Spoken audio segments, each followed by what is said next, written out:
Because हम बात करेंगे कि ब्रिलियंट लोगों को, क्वालिटी वाले लोगों को आप अपने साथ इस बिजनेस में कैसे लेकर आए, उस टॉपिक पर आज हम बातचीत करेंगे। सर देखिए, मेरी जो शुरुआत हुई थी आरसीएम में, वो शुरुआत हुई थी सन 2002, अगस्त 2002। रात के 12 बजे मेरे अपलाइन मेरे पास ये बिजनेस का प्लान लेकर आए थे। और उन्होंने मुझे जब ये बिजनेस का प्लान दिया, तो वो भी नए थे, उन्हें ठीक से प्लान दिखाना आता नहीं था।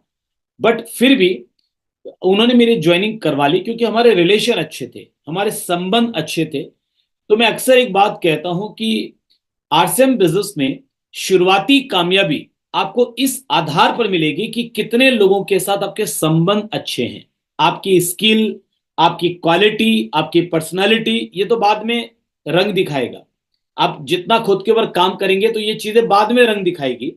शुरुआत में शुरुआती सफलता आपको केवल और केवल इस बात पर मिलेगी कि आपके कितने लोगों के साथ संबंध अच्छे हैं, रिलेशन अच्छे हैं, यानी आपने अपनी पुरानी जिंदगी को किस अंदाज में जिया है। और यही कारण है कि आप देखते हैं कई बार कि कुछ लोग आरसे में ज्वाइन करते हैं और बहुत तेजी से नेटवर्क बना लेते हैं, बहुत तेजी से लोगों को ज्वाइन करा लेते हैं, और उन्हें पता कुछ भी नहीं होता, जानकारी कुछ भी नहीं है, मालूम कुछ भी नहीं है। कई लोग तो बहुत ज्यादा पढ़े लिखे भी नहीं होते हैं, कई लोगों के पास बहुत सारा स्किल नहीं होता, बात करने की कलाकारी नहीं होती, बट वो बहुत तेजी से नेटवर्क बना लेते हैं और बहुत बहुत सारे लोगों को ज्वाइन कराकर एक बड़ी सफलता खुद भी हासिल कर लेते हैं, बहुत जल्दी, बहुत कम समय में। तो उसका जो कारण होता है वो यही होता है कि उनके पिछले जीवन में लोगों के साथ संबंध अच्छे रहे हैं, लोग उन पर विश्वास करते हैं, लोग उन पर भरोसा करते हैं, उन्होंने आज तक लोगों की मदद कर रखी है, सामाजिकता निभाई है, लोगों के दुख सुख में शामिल हुए हैं। तो एक अच्छी बॉन्डिंग उनकी लोगों के साथ है, जिस वजह से वो जब भी लोगों के पास शुरुआती दौर में आरसीएम लेकर के गए, तो व्यक्ति नेगेटिव था या पॉजिटिव था इससे कोई फर्क नहीं पड़ता, जब वो गए तो व्यक्ति ने फिर ये दिमाग नहीं लगाया कि मैं नेगेटिव हूं कि पॉजिटिव हूं, उसने डायरेक्ट ज्वाइन कर लिया, डायरेक्ट शुरुआत कर ली। लेकिन जिन लोगों को शुरुआत में मुश्किल आती है उनके साथ कई बार ये चैलेंज आता है कि कभी कभी कुछ लोग बहुत ज्यादा इंट्रोवर्ट होते हैं, यानी वो ज्यादा लोगों से मिलना जुलना, ज्यादा लोगों से बातचीत करना अभी तक उन्होंने किया नहीं, उन्होंने सामाजिक जीवन में ज्यादा लोगों से रिश्ते निभाए नहीं, लोगों के साथ सुख दुख में साथ लोगों का दिया नहीं। तो जिस वजह से उनके दोस्त, अच्छे दोस्त बहुत कम हैं, और उनको सब कुछ नए सिरे से करना होता है। मैं ऐसा नहीं कहता कि वो लोग कामयाब नहीं हो सकते, कामयाब तो वो भी हो सकते हैं, बट उनको सब कुछ नए सिरे से करना होगा, मेहनत थोड़ी ज्यादा लगेगी। तो चलिए, मुझे लगता है कि आपने जिन लोगों को कॉल करना होगा, कॉल करना था, कॉल कर लिया होगा। सो मैं अब अपनी स्क्रीन आपके बीच में शेयर करता हूं, बिकॉज बहुत ही इंपॉर्टेंट सेशन की तरफ हम लोग अब आगे बढ़ने वाले हैं। आज का ये हमारा टॉपिक है, रिक्रूटिंग ब्रिलियंट टैलेंट्स। जब आरसीएम की शुरुआत हुई थी ना, आज से लगभग 24 साल पहले, हम 24वीं सालगिरह मनाने वाले हैं नवंबर में। तो 24 साल पहले जब आरसीएम की शुरुआत हुई थी, उस समय आरसीएम को बड़े बड़े सफल और कामयाब लोगों ने, पढ़े लिखे लोगों ने शुरू में ज्वाइन नहीं किया, उन्होंने इसको इग्नोर किया। इसको शुरू शुरू में ज्वाइन किया जो कम पढ़े लिखे थे, जो बेरोजगार टाइप के लोग थे, जो गांव में रहने वाले लोग थे, उन लोगों ने ज्यादातर इस बिजनेस को ज्वाइन किया, क्योंकि उनके पास अपॉर्चुनिटीज ज्यादा थी ही नहीं, उनके पास पैसा कमाने के रास्ते ज्यादा थे ही नहीं। मान लीजिए वो बेरोजगार है, पहले से बहुत दिन से रोजगार ढूंढ रहे हैं, आरसीएम मिला, ज्वाइन कर लिया। कुछ लोग कम पढ़े लिखे हैं, गांव में रहते हैं, उनको लगा हमारे पास अपॉर्चुनिटी और तो कुछ आ नहीं रही है, तो चलो जो आया है उसको हम ले लेते हैं हाथ में। तो शुरू में उन लोगों ने लिया, लेकिन धीरे धीरे जैसे जैसे वो कामयाब होने लगे, धीरे धीरे जब अवेयरनेस बढ़ने लगी, धीरे धीरे जब नेटवर्क मार्केटिंग के बारे में नॉलेज बढ़ने लगी, जानकारियां बढ़ने लगी, तो इसमें अच्छे और पढ़े लिखे समझदार लोग भी आने लगे, कामयाब लोग भी आने लगे, मल्टी टैलेंटेड लोग भी आने लगे, बहुत ज्यादा हाईली क्वालिफाइड लोग भी आने लगे। बहुत बड़े बड़े डॉक्टर, इंजीनियर्स, बड़े बड़े बिजनेसमैन, चार्टर्ड अकाउंटेंट्स, गवर्नमेंट के बड़े अधिकारी, बड़े व्यापारी, उद्यमी, ये सब धीरे धीरे अब आरसीएम की ओर आकर्षित हो रहे हैं, और धीरे धीरे ये आरसीएम में आ रहे हैं। और जब कोई ऐसा व्यक्ति आरसीएम में आता है जिसका पहले से ही समाज में एक अच्छा रसूख है, एक अच्छा रतबा है, एक अच्छी पहचान है, तो आपका व्यापार तेजी से आगे बढ़ता है। क्योंकि कहीं ना कहीं देखिए, एजुकेशन, मैं हमेशा ये बोलता हूं कि हमारे जो स्कूल कॉलेजेस की एजुकेशन है वो पर्याप्त नहीं है हमें जिंदगी में आगे बढ़ाने के लिए। बट ऐसा नहीं है कि मैं एजुकेशन के विरोध में हूं, मैं एजुकेशन के पक्ष में हूं। एजुकेशन जरूरी है, स्कूल कॉलेजेस में पढ़ना जरूरी है, क्योंकि वहां पर जो प्रोसेसिंग होती है ना, ब्रेन की जो प्रोसेसिंग होती है, ब्रेन को जो एक वर्कआउट करने का मौका मिलता है, ब्रेन स्टॉर्मिंग होती है कि आप पढ़ते हैं, याद करते हैं, फिर लिखते हैं, फिर आप समझते हैं, फिर आप पढ़ते हैं। तो ये जो एक प्रोसेस होता है ना, इस प्रोसेस में ब्रेन का डेवलपमेंट होता है। यही कारण है कि एक पढ़ा लिखा व्यक्ति और एक कम पढ़ा लिखा व्यक्ति जब आमने सामने होते हैं जनरली, अब ये बात अलग है कि अपवाद हर जगह होते हैं, लेकिन जनरली जब एक हाईली क्वालिफाइड व्यक्ति, एक बहुत ज्यादा पढ़ा लिखा व्यक्ति और एक कम पढ़ा लिखा व्यक्ति आमने सामने खड़े होते हैं, तो कई बार कम पढ़े लिखे व्यक्ति को इनफेरियोरिटी कॉम्प्लेक्स होता है कि शायद मैं इतना अच्छा नहीं हूं कि मैं इनसे बात कर पाऊं, मैं कैसे इनसे बात करूं। तो एक हीन भावना से महसूस कई बार होती है, बिकॉज ब्रेन का जितना एक्सरसाइज वहां पर होना था स्कूल कॉलेजेस में, वो उस व्यक्ति का नहीं हो पाया जो स्कूल कॉलेजेस गया ही नहीं या कम गया। तो उसको एक्सरसाइज करने का मौका कम मिला, बस इतनी सी बात है। बाकी पढ़ाई में हमने जो पढ़ा है कि कौन से राजा ने भारत पे कब आक्रमण किया, किसकी कितनी रानियां थी, किसकी कितनी शादियां हुई, पानीपत की लड़ाई कब हुई, तो मुझे बताइए कि कितने लोगों के जीवन में ये पढ़ाई आज तक काम आई है। तो मुझे लगता है कि ये पढ़ाई तो बस चंद कुछ लोग जो उस क्षेत्र में आगे बढ़े हैं, इतिहास के प्रोफेसर बन गए या कुछ और करियर उन्होंने बना लिया, उनके लिए तो काम आई होगी, लेकिन आम आदमी के लिए तो ये पढ़ाइयाँ काम नहीं आई। हाँ, पढ़ाने का वो जो प्रोसेस है, वो प्रोसेस जरूरी है, उससे ब्रेन स्टॉर्मिंग होती है। बट अगर कंटेंट को भी चेंज कर दिया जाता, अगर कंटेंट भी ऐसा डाल दिया जाता, जिस प्रकार का कंटेंट आज हम आरसीएम में लोगों के साथ डिस्कस कर रहे हैं, अगर इस तरीके का कंटेंट हमारे स्कूल कॉलेजेस में भी अगर शामिल कर दिया जाता, तो वहां पर तो ज्यादा मौके मिलते हैं। हमारे पास तो आरसीएम में लोग तब आते हैं जब 18 साल के हो जाते हैं, 20 साल के हो जाते हैं, कोई 40 साल की उम्र में आता है, कोई 50 साल की उम्र में आता है, कोई 60, कोई 70 साल की उम्र में लोग आरसीएम ज्वाइन करते हैं। तो हमारे पास तो तब आते हैं। लेकिन स्कूल कॉलेजेस में तो बचपन से ही बच्चे पढ़ रहे हैं। अगर वहां पर यही मटेरियल होता, अगर वहां पर यही कंटेंट होता, तो आई थिंक कि हमारे देश में ज्यादा अच्छे और काबिल लोग निकल के आ सकते थे। अभी भी हमारे देश में काबिलियत की कमी नहीं है। हमारे देश का जो ब्रेन है वो अपने आप में पूरी दुनिया में बहुत ज्यादा इज्जत हासिल करता है। मतलब हमारे जो लोग हैं ना, इंडियन जो लोग हैं, वो आज पूरी दुनिया पे राज कर रहे हैं। मतलब आप देखिए, इंग्लैंड के जो प्रधानमंत्री हैं वो भी जो भारतीय मूल के व्यक्ति हैं। और एक समय था जब इंग्लैंड ने, ब्रिटेन ने भारत के ऊपर में शासन किया था, राज किया था। आज आज वही ब्रिटेन, आज वही इंग्लैंड, उस पर कहीं ना कहीं भारतीय मूल का एक व्यक्ति प्रधानमंत्री के रूप में मौजूद है। और इवन गूगल के सीईओ सुंदर पिचाई वो भारतीय मूल के व्यक्ति हैं। नासा में जो अधिकतर वैज्ञानिक है वो भारतीय मूल के हैं। अमेरिका में जो बड़े बड़े डॉक्टर्स हैं, उनमें से अधिकतर डॉक्टर जो सफल और कामयाब हैं वो भारतीय मूल के लोग हैं। तो पूरी दुनिया में कहीं ना कहीं हम हर क्षेत्र में राज कर रहे हैं, बिकॉज हमारे पास हाई क्वालिटी का डेवलप्ड ब्रेन है, हमारे पास बहुत उन्नत किस्म का मस्तिष्क है।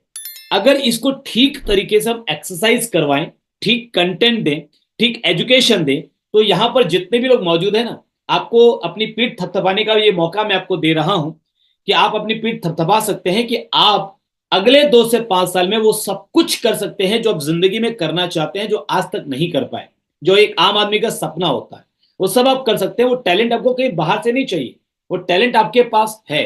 बस इसको एक्सरसाइज करवाने के लिए सही प्लेटफॉर्म आपको चाहिए। स्कूल कॉलेजेस में अगर वो पढ़ाई हो जाती, तो शायद आरसीएम में आने से पहले भी आप जो है अपने ब्रेन का बहुत ज्यादा अच्छा इस्तेमाल करना सीख चुके होते। मान लीजिए स्कूल कॉलेजेस में उस प्रकार का कंटेंट नहीं है, तो कोई बात नहीं, यहां पर जो एजुकेशन आपको मिलती है इसमें आप पूरी तरह से एक्टिवली इन्वॉल्व रहिए। मेरा ऐसा विश्वास है कि आरसीएम की एजुकेशन जो व्यक्ति रेगुलरली सिंसियरली लेते हैं, वो अपने जीवन के हर क्षेत्र में कामयाब होते हैं। चाहे वो पारिवारिक संबंधों का मामला हो, चाहे वो अपना ट्रेडिशनल बिजनेस हो, चाहे वो उनकी जॉब हो, कोई और रेस्पॉन्सिबिलिटी हो, या फिर आरसीएम बिजनेस में टीम बनाने का, नेटवर्क बनाने का, बड़ी सफलता लेने का, बड़ा पैसा कमाने का मामला हो, तो हर मामले में आप तरक्की कर सकते हैं। मैं बात कर रहा था कि जब ऐसे हाईली क्वालिफाइड लोग जो ऑलरेडी थोड़ा बहुत ब्रेन के एक्सरसाइज स्कूल कॉलेजेस में कर चुके हैं, जो ऑलरेडी समाज में एक अच्छी पहचान रखते हैं, जब वो लोग आपके साथ आएंगे तो आपका व्यापार और तेजी से आगे बढ़ेगा। तो ऐसे लोगों को लाने के लिए हमें क्या करना है, थोड़ी सी बातचीत आज हम इस विषय में करेंगे। तो सबसे पहला आपको जो ध्यान रखने की जरूरत है, अगर आप आरसीएम में बड़ी सफलता पाना चाहते हैं, अगर आप आरसीएम में बड़ी कामयाबी पाना चाहते हैं, तो सबसे जरूरी चीज जो आपको ध्यान रखनी है वो है इथिकल प्रोस्पेक्टिंग, यानी आपको इथिक्स का ध्यान रखना है। कई बार ऐसा होगा कि जब आप किसी की प्रोस्पेक्टिंग करने के लिए जाएंगे, तो जिसको आप ज्वाइन करवाना चाहते हैं उसको आपके ही साथ में कोई और किसी दूसरी कंपनी का व्यक्ति भी ज्वाइन कराना चाहता है अपनी कंपनी में, अपने नेटवर्क में। आपके क्रॉस लाइन में, आपकी ही कंपनी में क्रॉस लाइन का कोई व्यक्ति भी ज्वाइन कराना चाहता है। और कई बार तो ऐसा होगा कॉन्फ्लिक्ट कि आपके डाउनलाइन में ही कोई व्यक्ति उनको अपने सेकंड लेग में ज्वाइन कराना चाहता है और आप उनको अपनी सेकंड लेग में ज्वाइन कराना चाहते हैं, या आप अपनी थर्ड लेग में ज्वाइन कराना चाहते हैं, वो अपनी फोर्थ लेग में ज्वाइन कराना चाहते हैं। तो कई बार ऐसा कॉन्फ्लिक्ट तो आपकी अपनी टीम में भी आएगा। लेकिन हमेशा एक बात याद रखिएगा कि लोगों की कमी नहीं है, लोगों की कमी नहीं। एक छोटे से टुकड़े रोटी के लिए लड़ने की बजाय हमें अपनी काबिलियत को इतना विकसित करना चाहिए कि हमारे पास हम बड़ी आकार की रोटी बना सकें या ला सकें। तो अपनी काबिलियत को विकसित करने में, इथिकल रूप से ये बिजनेस करने में हमको ज्यादा एनर्जी लगानी चाहिए। इथिकल प्रोस्पेक्टिंग के लिए आपको बहुत जरूरी है ये ध्यान रखना कि आप कंपटीशन भी करें तो हेल्दी कंपटीशन करें, यानी आपकी एक स्वस्थ प्रतिस्पर्धा होनी चाहिए। कंपटीशन कभी भी अनहेल्दी नहीं होना चाहिए कि साहब किसी के पका पकाए खीर को हमने अपने अपने पास ले लिया, यानी किसी व्यक्ति ने बहुत मेहनत करके किसी को ज्वाइन करवाया और उसको फिर हमने अपनी टीम में ले लिया। तो ये चीजें नहीं होनी चाहिए। कई लोगों की तो पूरी जिंदगी, पूरी अकल, मुझे बड़ा कई बार आश्चर्य होता है, हंसी भी आती है ना, बड़ा बड़ा विचित्र सा भी एक मामला है कि कई लोगों की पूरी एनर्जी, पूरी स्किल सिर्फ इस बात पे लगी रहती है कि कैसे करके वो किसी ऐसे व्यक्ति को अपने टीम में तोड़ कर ले आए जो किसी दूसरे व्यक्ति की टीम में है या किसी दूसरी कंपनी में है। यानी अगर वो आरसीएम कर रहे हैं और आरसीएम में ही कोई व्यक्ति किसी दूसरे की टीम में काम कर रहा है और बाई चांस उनकी आपस में कनेक्टिविटी थोड़ी सी कम हो गई, थोड़ा कोई इश्यू आ गया, वो मौके का फायदा उठाने की तलाश में रहते हैं। वो इसी मौके में रहते हैं कि कैसे भी उनके आपस में मतभेद हो जाए और मुझे मौका मिल जाए कि मैं उनको अपने साथ ले आऊं। तो पूरी एनर्जी, पूरी स्किल इसी, और इसी के मास्टर हो गए वो, और इसी वजह से उनका बिजनेस एक जगह पे जाके स्टक हो गया है। या किसी किसी का बढ़ता भी है तो भी लोगों को लगता है वो बढ़ रहा है, लेकिन अंदर ही अंदर से वो खोखला होता चला जाता है। और एक दिन जब वो धराशायी होता है तो फिर लोगों को मालूम पड़ता है अच्छा हमको तो लग रहा था ये बिजनेस बढ़ रहा है इनका, लेकिन ये तो पूरा अंदर से खोखला था। तो जब आप गलत करते हैं किसी और के साथ ना, तो ये नेटवर्क मार्केटिंग है, आरसीएम बिजनेस है। यहां पर जितना गलत आप लोगों के साथ करेंगे उससे कई गुना मल्टीप्लाई होकर गलत आपके साथ होगा, क्योंकि यहां पर कुछ भी हिसाब बाकी नहीं रहता। सब कुछ हिसाब यही होता है, इसी जन्म में होता है, इसी दुनिया में होता है, मल्टीप्लाई होकर होता है। तो यदि हम गलत करते हैं तो हमारी टीम में भी गलत कल्चर डुप्लीकेट होता है, बिकॉज ये डुप्लीकेशन का बिजनेस है। और कई लोगों की टीम में मैंने ऐसा देखा है होते हुए कि वो किसी और की टीम को तोड़कर ला रहे थे, उन्होंने लोगों को सिखाया कि आप दूसरों की टीम को तोड़कर लाइए, और हुआ क्या कि उन्हीं की टीम में लोगों ने आपस में एक दूसरे की टीमों को तोड़ना शुरू कर दिया और ऐसा माहौल बन गया कि टीमें खत्म होने लगी। सो कंपटीशन अच्छी बात है, होना चाहिए। दूसरी कंपनीज के साथ भी जब किसी आप दूसरे नेटवर्क मार्केटिंग कंपनी के किसी लीडर से मिलते हैं, वहां पर भी अपनी कंपनी तो छोड़िए, मैं तो कहूंगा दूसरी कंपनी के लीडर से भी जब मिलते हैं तो वहां पर भी आपको इतना ईमानदारी रखना है कि आप उनसे पूछिए कि भाई अगर आपका बढ़िया चल रहा है तो आप बिल्कुल जो कर रहे हैं सेटिस्फाइड है वो करते रहिए, लेकिन कहीं अगर आपको लगता है कि कुछ अधूरा सा है, कुछ आपको लगता है कि कहीं आपके सिस्टम में कहीं पर कुछ प्रॉब्लम है, डिफेक्ट है, आपको कहीं कुछ चैलेंज समझ में आ रहा है, तो फिर आप एक अच्छी अपॉर्चुनिटी की तलाश में है तो फिर मैं आपके लिए अपॉर्चुनिटी अवेलेबल करा सकता हूं। तो वहां पर भी आपको इतनी ईमानदारी जरूर रखनी पड़ेगी कि किसी चलते चलाते व्यक्ति को, किसी सेटिस्फाइड व्यक्ति को डिस्टर्ब करने का लालच दे करके, गुमराह करके कि आप मेरे साथ आ जाइए, मैं यहाँ पर आपको 1 लाख चला के दूंगा, 2 लाख चला के दूंगा, यहाँ पर हम आपको एक्स्ट्रा सपोर्ट देंगे, वहां मिलता है हम आपको रनिंग एक्सपेंस देंगे, नहीं। तो हेल्दी कंपटीशन होना चाहिए, हमेशा जो है स्वस्थ प्रतिस्पर्धा होनी चाहिए, चाहे वो आपकी ही कंपनी के किसी दूसरे लीडर के साथ आपकी प्रतिस्पर्धा हो या किसी दूसरी कंपनी के किसी लीडर के साथ आपकी प्रतिस्पर्धा हो। दूसरी चीज,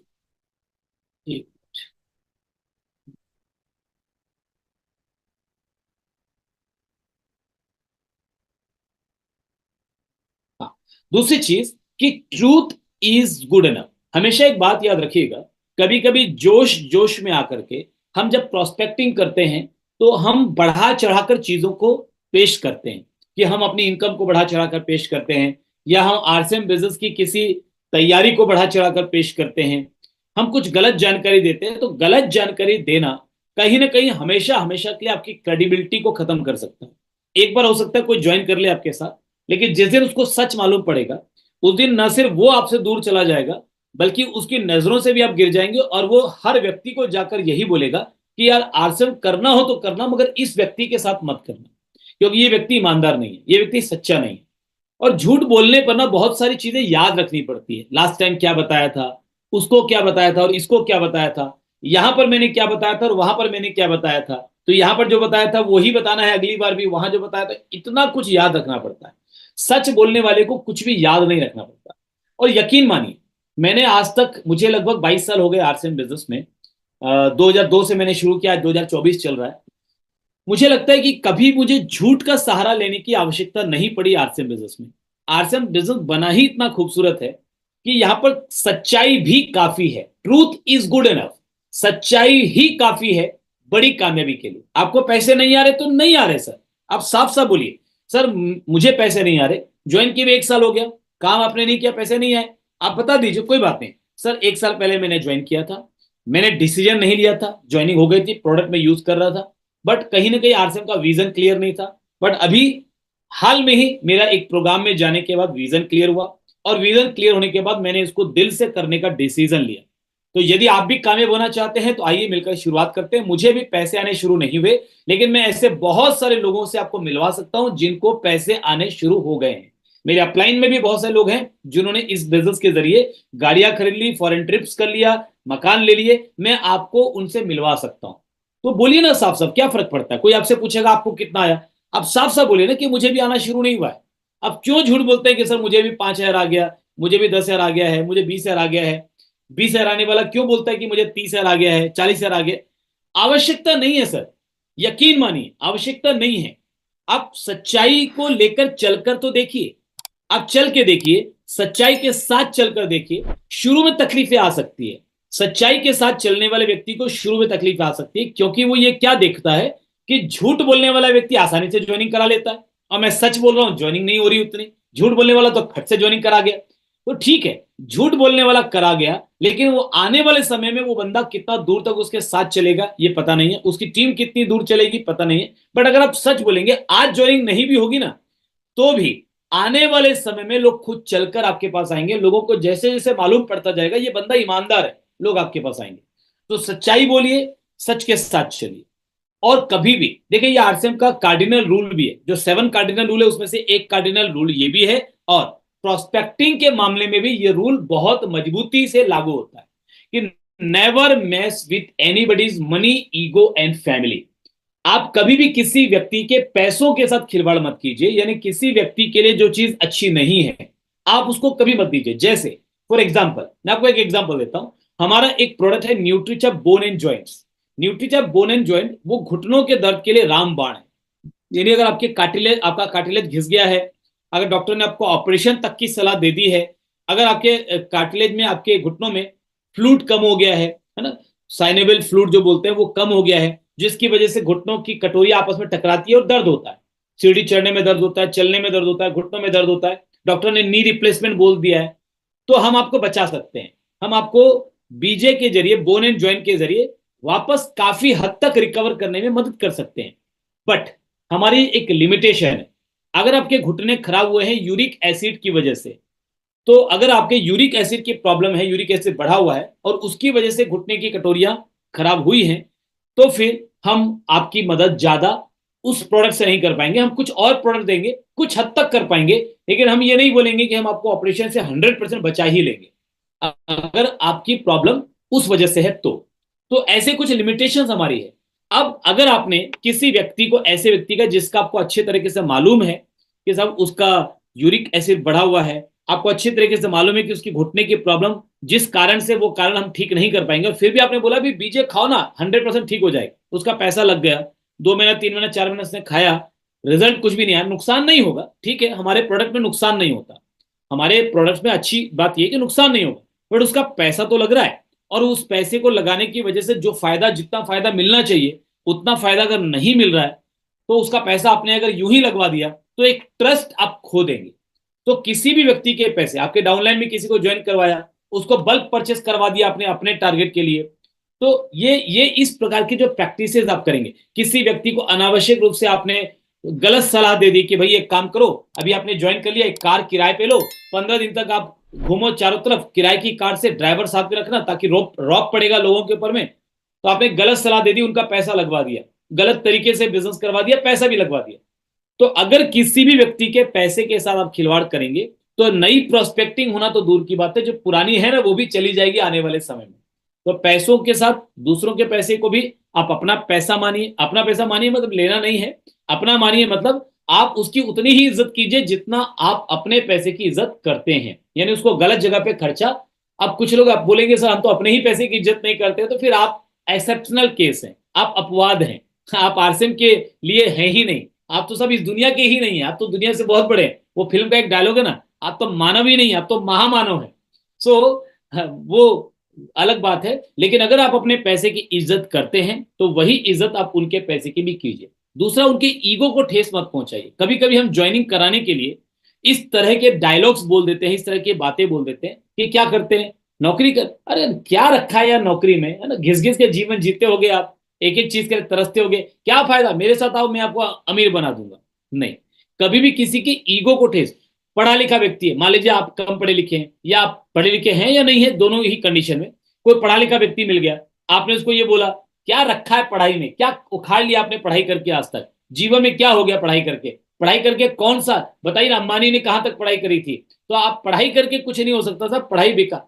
अब वो व्यक्ति जो पढ़ाई अभी तक आज तक इस अहम में था कि मैंने इतनी एजुकेशन ली है, एकदम से आपने उसके उस गुब्बारे में पिन मार दी, छेद कर दिया, तो कहीं ना कहीं उसकी ईगो को ठेस पहुंचा दिया आपने। अब वो व्यक्ति जिंदगी में कभी अगर आरसीएम करेगा भी, आपके साथ नहीं करेगा, ज्वाइन कर भी लेगा तो भी काम नहीं करेगा, क्योंकि आपने उसके अहम को, उसके काम को नीचा दिखाना, उसकी पढ़ाई को, एजुकेशन को नीचा दिखाना। कई बार लोग जोश जोश में इस तरीके की बात बोल जाते हैं ना कि साहब अब पढ़े लिखे लोगों से अनपढ़ ज्यादा अच्छे, अनपढ़ कामयाब हो जाते हैं, वो दिमाग नहीं लगाते, पढ़े लिखे लोग ज्यादा दिमाग लगाते हैं, इसलिए जिंदगी भर फेल रहते हैं, जिंदगी भर गरीब रहते हैं। तो इस तरह की बातें मुझे लगता है कि हमको नहीं करनी चाहिए। आप पढ़ाई को पूरी तरह से, पढ़ाई के महत्व को इग्नोर नहीं कर सकते। मैंने जैसे शुरू में ही बोला कि पढ़ाई इंपॉर्टेंट है, बिकॉज वहां पर स्कूल कॉलेजेस में पढ़ाई की उस प्रक्रिया में जो ब्रेन की एक्सरसाइज होती है, जो ब्रेन स्टॉर्मिंग होता है, उसकी वजह से एक एक एक अलग व्यक्तित्व निखर के सामने आता है, कॉन्फिडेंस का लेवल बढ़ता है। कंटेंट भी अच्छा होता तो शायद उस पढ़ाई को पढ़ करके हमारे देश में ज्यादा एंटरप्रेन्योर निकल सकते थे, ज्यादा बिजनेसमैन निकल सकते थे, ज्यादा सक्सेसफुल लोग निकल सकते थे। ठीक है, कंटेंट उतना बढ़िया नहीं है, लेकिन फिर भी पढ़ाई के महत्व को हम इग्नोर नहीं कर सकते। हम नहीं पढ़ पाए, ओके, इट्स ओके, आप फिर भी कामयाब हो सकते हैं। मेरे साथ कई लोग ऐसे जुड़े जो कभी स्कूल नहीं गए, आज वो लोग भी बहुत सक्सेसफुल है, बहुत कामयाब है, इट्स ओके। बट कोई पढ़ा लिखा है तो उसकी पढ़ाई को आपको डोमिनेट करने का, उसकी पढ़ाई पर व्यंग मारने का, कुछ अपशब्द बोलने का या नीचा दिखाने का कोई अधिकार नहीं है, और करेंगे तो आपको रिजल्ट नहीं आएगा। तो किसी के अहंकार को, ईगो को कभी ठेस मत पहुंचाइए, और किसी के परिवार के साथ कभी भी गलत दृष्टि मत रखिए, गलत तरीके से मैसअप मत होइए। यानी उनके परिवार की वही इज्जत कीजिए, उनके परिवार की माताओं बहनों की वही इज्जत कीजिए जो आप अपने परिवार की बहनों की और माताओं की करते हैं, है ना। आप जितनी ज्यादा रेस्पेक्ट के साथ लोगों के साथ घुले मिलेंगे, रिलेशन बनाएंगे, उतना तेजी से आप जीवन में भी आगे बढ़ पाएंगे। सो अब कुछ चीजें और जो आपको ध्यान रखनी है, अगर आप क्वालिटी वाले लोगों को लाना चाहते हैं अपने साथ, तो आपको रिजेक्शन का जो डर है ना आपके मन में, उससे बाहर निकलना पड़ेगा, फियर ऑफ रिजेक्शन से बाहर निकलना पड़ेगा। क्योंकि देखिए, हमेशा एक बात याद रखिएगा, सारे लोग तो आप कुछ भी कर लें आपको हाँ बोलने वाले नहीं है। आप कुछ भी कर लें, आप हीरा भी, एक वीडियो में देख रहा था अभी हाल में ही कि एक व्यक्ति 500 के, मतलब ये फॉरेन का वीडियो था, कोई डॉलर्स था उसके पास में, तो उस डॉलर्स के नोट्स लेकर के खड़ा था, और खड़े होकर के जो भी आ रहे थे उनको वो डॉलर दे रहा था। तो कई लोग तो हंसकर निकल जा रहे थे, कई लोग उसको शक की नजरों से देख रहे थे, लेकिन कुछ ऐसे भी लोग थे जो मजे से ले रहे थे, भाई दे ही तो रहा है, ले थोड़ी रहा है, ले रहे थे, निकल रहे थे। तो आप जब खरा सोना भी सामने देख लेकर के बैठे हैं, आप जब नोट भी दे रहे हैं लोगों को, और वो भी जब सारे लोग नहीं ले रहे हैं, तो फिर आप ये कैसे उम्मीद कर सकते हैं कि आप एक बिजनेस अपॉर्चुनिटी लोगों को देंगे जहां उनको मेहनत भी अभी करनी है, उसके बाद कामयाबी मिलने वाली है, और वो बिल्कुल आप बोलेंगे, बताएंगे प्लान, और वो तुरंत ज्वाइन कर लेंगे। ऐसा नहीं होगा। आपको प्लान दिखाने का अपना क्रम सिलसिला जारी रखना पड़ेगा। लोग रिजेक्शन देंगे, लोग मना करेंगे। आप जैसे जैसे प्लान दिखाने की कला में महारत हासिल करते जाएंगे, वैसे वैसे आपको यश ज्यादा मिलने लगेगी। बट आपको प्लान दिखाना जारी रखना पड़ेगा। मैंने आज तक एक भी ऐसा बंदा पूरे आरसीएम बिजनेस में ढूंढ कर मैं नहीं निकाल पाया जिस व्यक्ति ने ये अपनी डायरी दिखाया हो कि सर मैंने 2 प्लान रोज दिखाया, 2 साल तक लगातार दिखाया और फिर भी मुझे कामयाबी नहीं मिली। एक व्यक्ति मुझे आज तक ऐसा नहीं मिला। मुझे वही लोग मिले जो जो आरसीएम छोड़ चुके। तो क्यों छोड़ चुके? छोड़ने के कई दिनों कई महीनों पहले वो प्लान दिखाना छोड़ चुके। वो रिजेक्शन से इतना घबरा गए कि एक्चुअल में उन्होंने उतना प्लान दिखाया ही नहीं। एक्चुअल में फील्ड में वो उतना निकले ही नहीं। मना लोगों ने उनको कम किया होगा। लोग मना करेंगे इसका डर उनके ऊपर इतना हावी था कि वो लोगों के पास गए ही नहीं। तो जब आप लोगों के पास जाएंगे ही नहीं तो घर पर बैठे बैठे फेल होना तो बहुत आसान है ना। सो आपको अपने माइंडसेट को चेंज करना पड़ेगा। जब आप प्लान दिखाने जाते हो तो आप माइंडसेट चेंज करोगे ना, तो रिजेक्शन धीरे धीरे आपको मिलनी थोड़ी कम हो जाएगी जैसे जैसे क्वालिटी बढ़ेगी, और कामयाबी आपको मिलेगी। बट आपको डर को दिमाग से तो निकालना ही पड़ेगा। और जो बहुत अगली इंपॉर्टेंट चीज है वो ये है कि आप, एक मिनट सर, एक minute. So focus on adding. देखिए क्या होता है, ज्यादा रिजेक्शन क्यों मिलती है कई बार किसी व्यक्ति को? क्योंकि हम ज्यादातर अपने इनकम पर, अपने टीम पर, अपने बिजनेस पर, अपने नेटवर्क पर इतने ज्यादा फोकस्ड होते हैं कि हम सामने वाले के बारे में नहीं सोच रहे होते। सो आपको सोचना किस बारे में? अपने चेक को साइड रखिए। ठीक है, आपने ड्रीम लिख लिया, घर पे टांग दिया, ड्रीम की एक डायरी बना लिया, ड्रीम बुक बना लिया, साथ में रख लिया। लेकिन अब केवल उसी के ऊपर चिंतन नहीं करना कि ये व्यक्ति जुड़ेगा तो मेरा इतना का चेक बढ़ जाएगा, ये जुड़ेगा मेरा टारगेट पूरा हो जाएगा। नहीं, आपको एक काम मिला है। आरसीएम क्या है? एक काम है, एक ऐसा काम है जहां पर आप लोगों की लाइफ में वैल्यू ऐड कर सकते हैं, लोगों की प्रॉब्लम को सॉल्व कर सकते हैं अपने प्रोडक्ट के जरिए, अपनी बिजनेस अपॉर्चुनिटी के जरिए। यानी वो लोग, और प्रॉब्लम किसके पास नहीं है सर? आज की डेट में ना, मैं जब मार्केट में निकलता हूं, मेरे तो आदत है कि मैं प्रोस्पेक्टिंग करता रहता हूं, नए नए लोगों से दोस्ती करता रहता हूं। ट्रेन में भी बात करता हूं, फ्लाइट में भी बात करता हूं, होटल में रुकता हूँ वहां भी बात करता हूँ, कोई अनजाने से मिल गया वहां भी बात करता हूँ, किसी पार्टी में जाता हूँ वहां भी बात करता हूँ। तो मेरी तो आदत है, मैं जहां भी जाता हूँ प्रोस्पेक्टिंग करता रहता हूँ और मैं मरते दम तक करता रहूंगा। मैं तो यहां तक बोलता हूँ अपने टीम के लोगों को कि साहब जब मेरा अंतिम समय आएगा और मैं 4 लोग मुझे अंतिम यात्रा के लिए लेने आएंगे, तो मैं उनको भी अंतिम सांस लेते लेते उनको भी बोल के जाऊंगा कि भैया मेरे को तो तुम जा रहे हो मतलब अंतिम संस्कार करने के लिए, मैं तो जाने वाला हूं दुनिया से। बट अगर मेरी बात मानो तो आरसीएम को ज्वाइन जरूर कर लेना। मेरे को मेरा अंतिम संस्कार करके आने के बाद आरसीएम को ज्वाइन जरूर कर लेना। बिकॉज इसी ने मेरी जिंदगी को इतना खूबसूरत बनाया, और आज जो तुम देख रहे हो ये सब कुछ जो है ना, वो इसी की वजह से है। मेरी जिंदगी पूरी बदल गई। तो मेरी अंतिम सलाह तुमको यही होगी कि किसी के साथ भी कर लेना, मगर आरसीएम को ज्वाइन जरूर कर लेना। और मेरी टीम के साथ करोगे तो और बढ़िया है, मेरी टीम जो है तुम्हारी मदद करेगी। मतलब कुल मिलाकर मैं अंतिम समय में भी प्रोस्पेक्टिंग करते हुए लोगों को ज्वाइन कराते हुए जाऊंगा, बिकॉज यही तो हमारा धर्म है। हमारे पास एक ऐसी अपॉर्चुनिटी है और हमारे पास ऐसे प्रोडक्ट हैं जिसके जरिए हम लोगों को बीमारियों से बचा सकते हैं, जिसके जरिए हम लोगों को जीवन में तरक्की करने का मौका दे सकते हैं, पैसा कमाने का जरिया दे सकते हैं, सपने पूरे करने का जरिया दे सकते हैं। और फिर भी हम अगर ये ज्ञान लोगों तक लेकर ना जाए, हम अगर लोगों तक ये अपॉर्चुनिटी लेकर ना जाए, तो मुझे लगता है हम लोग सेल्फिश हैं, हम लोग स्वार्थी हैं। हम लोगों के पास, ज्यादा लोगों के पास लेकर जा नहीं रहे। हमको 20,000 आने लग गया आरसीएम से, 50,000 आने लग गया आरसीएम से, और हम चुपचाप अगर घर पर बैठ गए, अपने कंफर्ट जोन में बैठ गए, तो हम स्वार्थी हैं, मतलबी हैं। और हमारे जैसे इंसान को आरसीएम में आने का अधिकार नहीं है। कि हम अगर 50,000 महीने में बैठ गए, सर देखिए, अपना इनकम गोल बड़ा बनाना इसलिए भी जरूरी है कि जब आप बड़ा इनकम गोल लेकर चलेंगे तो आपको ज्यादा लोगों से मिलना पड़ेगा, ज्यादा आपको खुद के ऊपर काम करना पड़ेगा, अपनी क्वालिटी को डेवलप करना पड़ेगा, लोगों की लाइफ में वैल्यू ऐड करना पड़ेगा, लोगों को प्लान दिखाना पड़ेगा, लोगों को ट्रेनिंग देनी पड़ेगी, यानी ज्यादा लोगों की मदद करनी पड़ेगी, ज्यादा लोगों की प्रॉब्लम को सॉल्व करना पड़ेगा, ज्यादा लोगों की लाइफ में वैल्यू ऐड करनी पड़ेगी, तो ही जाकर आप आरसीएम में ज्यादा पैसा कमा पाएंगे। आरसीएम बना ही ऐसा है।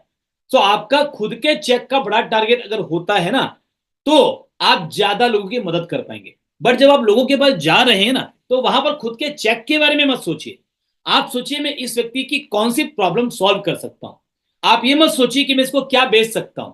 आप ये सोचिए कि मेरे किस प्रोडक्ट से इनकी कौन सी प्रॉब्लम सॉल्व हो सकती है।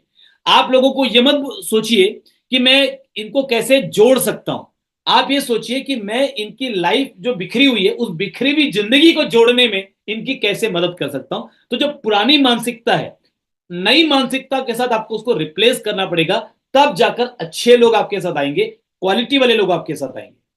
अच्छे लोगों को लाने के लिए कुछ चीजों का और आपको ध्यान रखना पड़ेगा। एक सबसे इंपॉर्टेंट चीज है, आप हमेशा ध्यान रखिए, you are the messenger not the message. मेरे रोल मॉडल आदरणीय स्वर्गीय सतीश पंडित जी हमेशा ये बोलते थे कि you are not the message, you are not the ultimate message, you are only the messenger.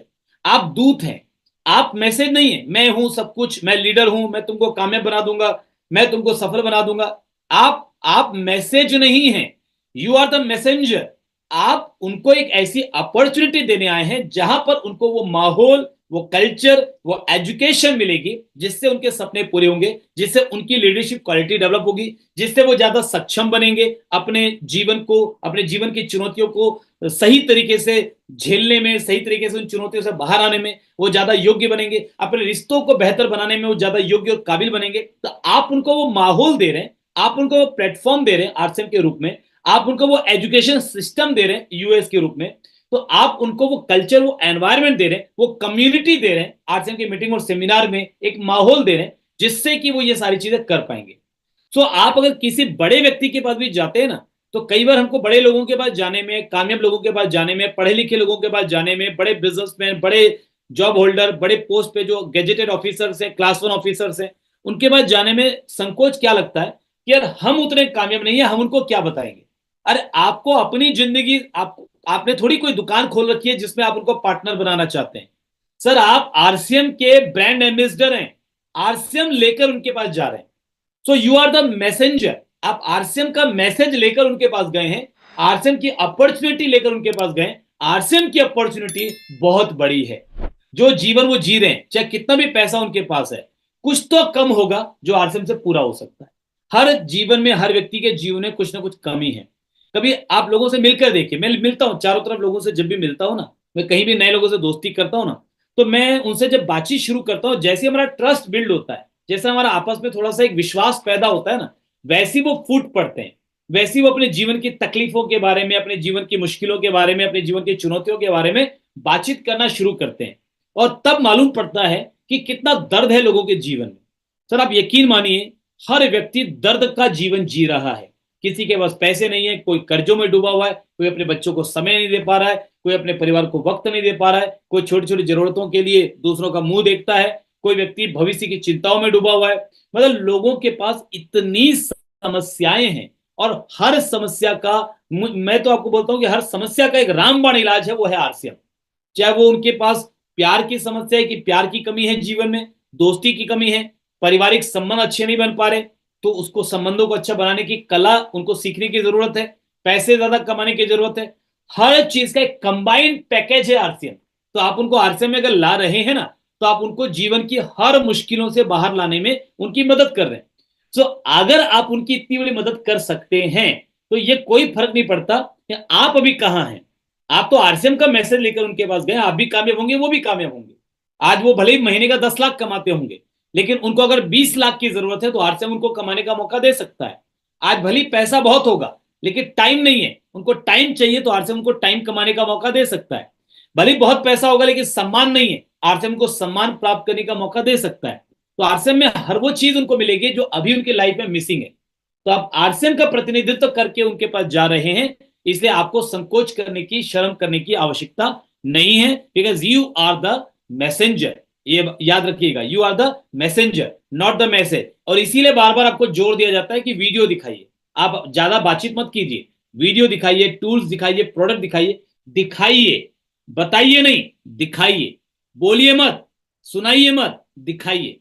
Master the fundamentals of recruiting. And बड़े लोगों को, सफल और कामयाब लोगों को लाने के लिए सर आप नौसिखिए बनकर के आरसीएम करेंगे तो काम नहीं चलेगा। आपको इसके जो बेसिक्स हैं उनको सीखना पड़ेगा। हाँ ठीक है, पहले दिन नहीं सीख जाएंगे, धीरे धीरे सीखेंगे, बट करेंगे तो सीखेंगे, चलते रहेंगे तब तो सीखेंगे। तो आपको सीखना पड़ेगा अगर आप बड़ी सफलता लेना चाहते हैं। 4 फंडामेंटल्स हैं कि आप ज्यादा ज्वाइनिंग कैसे कराएंगे और ज्यादा अच्छे लोगों की ज्वाइनिंग कैसे कराएंगे। पहला फंडामेंटल है प्रोस्पेक्टिंग, दूसरा है इनवाइटिंग, तीसरा है प्रेजेंटिंग, चौथा है फॉलोइंग अप। यानी आपको प्रोस्पेक्टिंग का मतलब होता है लोगों से दोस्ती करना और अपनी लिस्ट में उनको शामिल करना।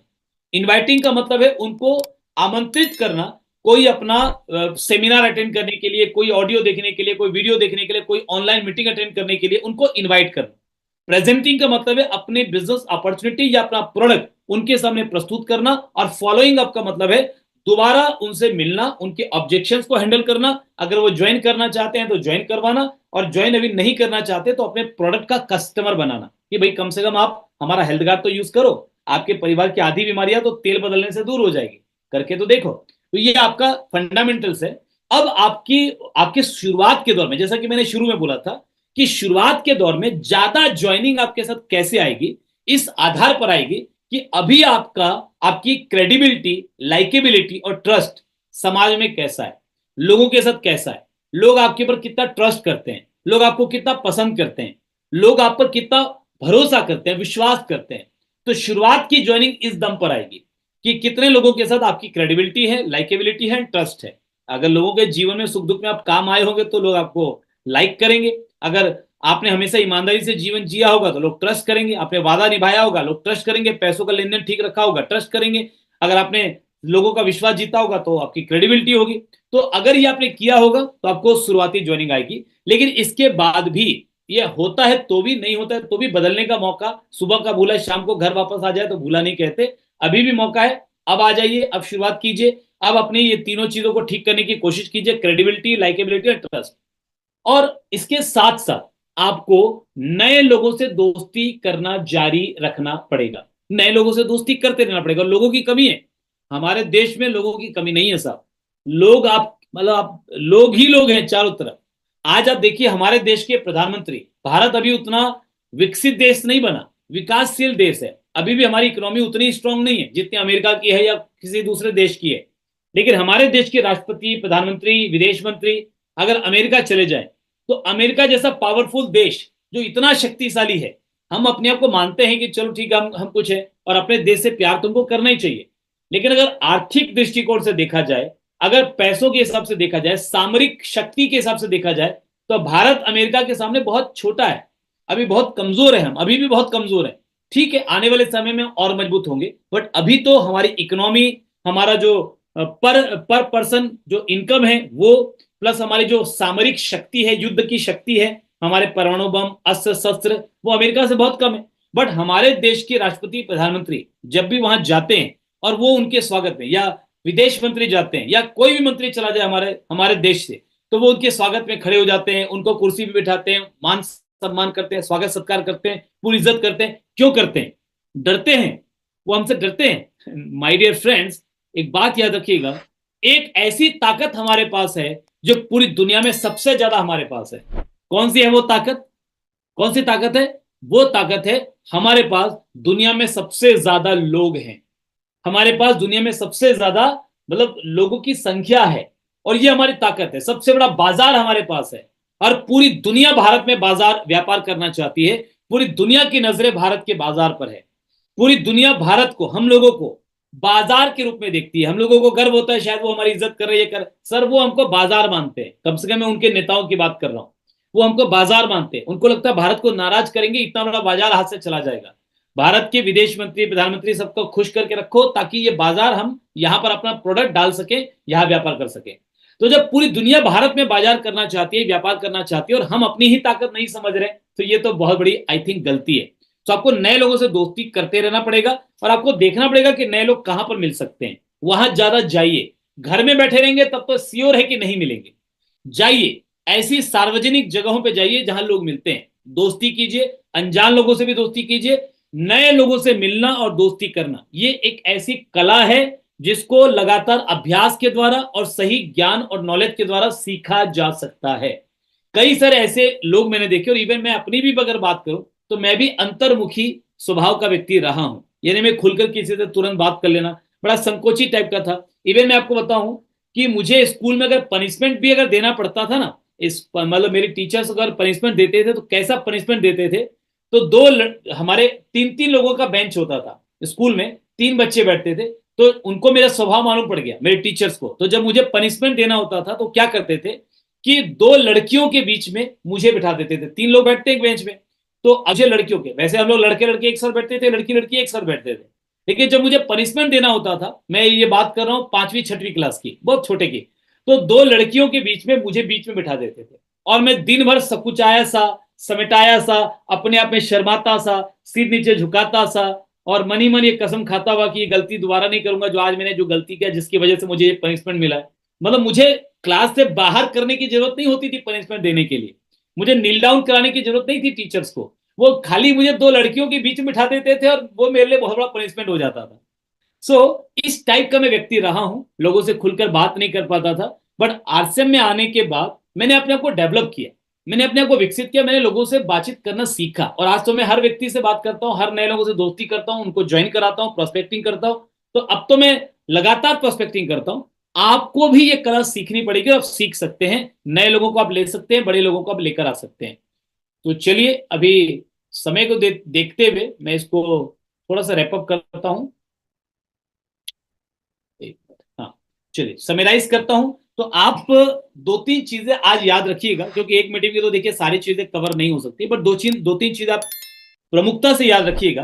कि पहली बात तो ये कि शुरुआत में आपको रिजल्ट इस हिसाब से आएगा कि आपकी क्रेडिबिलिटी, लाइकेबिलिटी और ट्रस्ट मार्केट में किस तरीके का है, बट धीरे धीरे आपको बड़े रिजल्ट्स के लिए अपनी नए लोगों से मिलने की कला को डेवलप करना पड़ेगा, नए लोगों से दोस्ती करनी पड़ेगी। नेटवर्क मार्केटिंग में और आरसीएम बिजनेस में अगर मेरी भी आप बात कर लें या किसी भी सफल लीडर की आप बात कर लें, तो हमारी जो इनकम आती है और हमारी टीम की जो साइज है, उसमें हम जिन लोगों को जानते थे वो तो बूंद के बराबर होंगे, और मैक्सिमम लोग वो हैं जिनको हम आरसीएम में आने से पहले जानते भी नहीं थे। इवन वो लोग भी जिनको मैंने पर्सनल प्रोस्पेक्टिंग किया, वो लोग भी वो हैं जिनको हम आरसीएम बिजनेस में आने से पहले जानते ही नहीं थे, है ना। एक मिनट। वैसे लोग बहुत ज्यादा हैं। इस वजह से आपको प्रोस्पेक्टिंग की कला को सीखना पड़ेगा, और प्रोस्पेक्ट आपको घर पे तो नहीं मिलेंगे। अच्छे प्रोस्पेक्ट को आप लाना चाहते हैं, क्वालिटी वाले प्रोस्पेक्ट को आप लाना चाहते हैं, एजुकेटेड लोगों को लाना चाहते हैं, तो ऐसी जगहों पे आपको जाना पड़ेगा। ऐसे शादी समारोह में आपको जाना होगा, ऐसे क्लब्स में आपको जाना होगा, ऐसे मंदिर में, ऐसी जगहों पे जहां पर आपको अच्छे लोग मिलते हैं वहां पर आपको जाना पड़ेगा। और वो दोस्ती, कोई जिम में आप जाएं, वहां पर अगर अच्छे लोग मिलते हैं, कोई पार्क में सुबह सुबह अच्छे लोग आते हैं, तो वहां पर आपको जाना पड़ेगा। ये संबंधों से चलने वाला व्यापार है। एक और इंपॉर्टेंट पॉइंट आप नोट कर लीजिए, ये संबंधों से चलने वाला व्यापार है, मगर संबंध पहले हैं, व्यापार बाद में है। ये संबंधों से चलने वाला व्यापार है, मगर संबंध पहले हैं, व्यापार बाद में है। इसलिए आप प्रायोरिटी दीजिएगा संबंधों को। जितने लोगों को आप जानते हैं उनके ही भरोसे अगर आप रहेंगे तो बड़ी कामयाबी आपको नहीं मिलेगी। आपको नए लोगों से दोस्ती लगातार करना पड़ेगा, और कभी भी व्यापार का समीकरण बदल सकता है, कभी भी व्यापार का समीकरण बदल सकता है, बशर्ते आप नए लोगों से मिलना और प्लान दिखाना जारी रखें। जितने भी नेटवर्क इंडस्ट्री के टॉप के लोग हैं, सफल लोग हैं, वो हर हफ्ते, माइंड कीजिए, नोट कीजिए मेरी बात को, बहुत इंपॉर्टेंट बात बोलने जा रहा हूं, हर हफ्ते अपनी लिस्ट को अपडेट करते हैं, हर हफ्ते अपनी लिस्ट को अपडेट करते हैं, हर हफ्ते अपनी लिस्ट में नए लोगों को शामिल करते हैं। जिनको प्लान दिखा चुके हो, जिन्होंने मना कर दिया, उनको एक दूसरी सेकेंडरी लिस्ट में डाल देते हैं, जहां पर उनको कभी कभी टाइम टू टाइम वो थोड़ी बहुत मोटिवेशनल मैसेज भेज करके संबंध को बरकरार रखते हैं, बट अपनी लिस्ट को हर हफ्ते अपडेट करते हैं। तो क्या आप भी अपनी लिस्ट को हर हफ्ते अपडेट कर रहे हैं? देखिए, बात आपके सपनों की है, बात आपके परिवार के सपनों की है, बात आपके माँ बाप के सपनों की है, बात आपकी पूरी जिंदगी की है। आज अगर थोड़ी सी लापरवाही हमने कर दी तो जिंदगी भर हमको इसका अफसोस होगा, क्योंकि आरसीएम के रूप में जो अपॉर्चुनिटी हमको मिली है, यकीन मानिए आने वाले 2 से 5 साल ईमानदारी से इसको कर लिया, आपके परिवार के सारे सपने पूरे हो सकते हैं और आप एक बेहतरीन जिंदगी जी सकते हैं, मगर करना पड़ेगा पूरी ईमानदारी और पूरी लगन से।